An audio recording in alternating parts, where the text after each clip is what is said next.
Using solubility guidelines, predict which of the following will be soluble in water. And we have a list of some ions picked out at random. And why would we care? Well, if we're having an aqueous reaction, sometimes we end up having precipitates, and we'd like to know whether we would predict if there would be a precipitate. Now, to be able to make these predictions, you need to have this table here.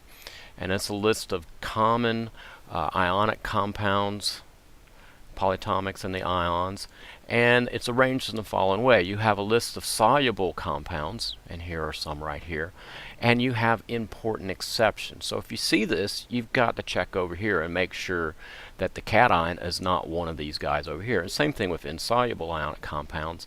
Here's a list of compounds that are containing these ions, and they're going to be insoluble unless they're one of these over here.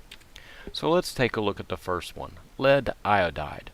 Well, that is a iodine compound, and it has lead in it. So we look at our lists, and we found iodine right there, and it says they are soluble.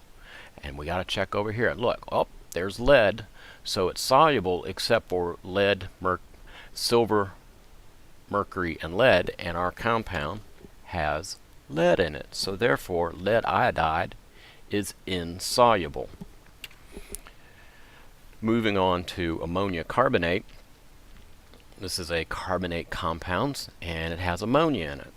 So let's find our carbonates. There's carbonates right there, and it's in our insoluble ionic compounds.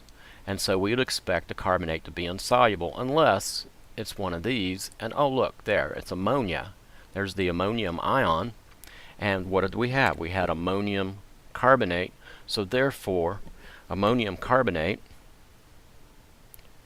is soluble. Remember, these are insoluble, and the exception makes them soluble. So that ammonia carbonate is soluble. Now we have strontium hydroxide, and so that's hydroxide containing strontium.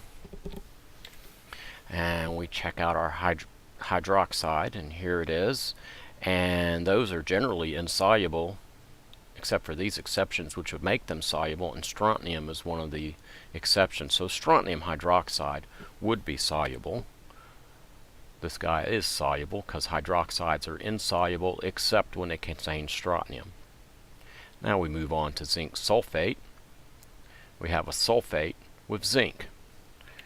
And so we try to find our sulfates. There we go, sulfate. They're generally soluble unless they have one of these four guys here, strontium, barium, mercury, or lead. And what did we have? We had zinc sulfate, and zinc is not on this list of important exceptions. Therefore, zinc sulfate is soluble.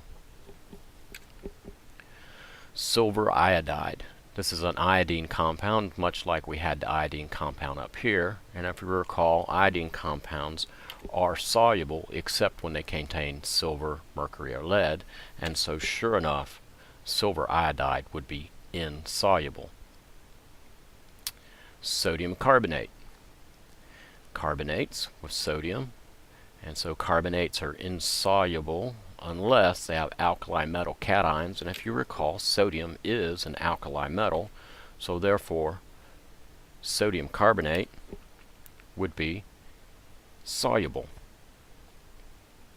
Now we have barium chloride, and this is a chloride compound with an alkali earth, and so we check it out here and we say chlorides are soluble unless they have silver, mercury, lead.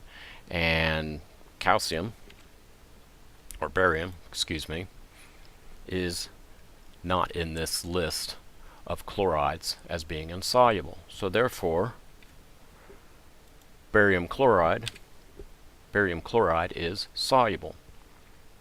Now we have aluminum hydroxide, and hydroxides are generally insoluble unless they contain alkali metal cations, ammonium, calcium, strontium, or barium, and aluminum is none of these. Aluminum is just the metal. So aluminum hydroxide would be insoluble.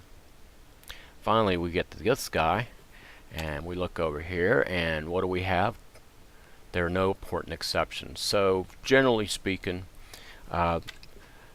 this molecule right here is going to be soluble. So that one's going to be soluble.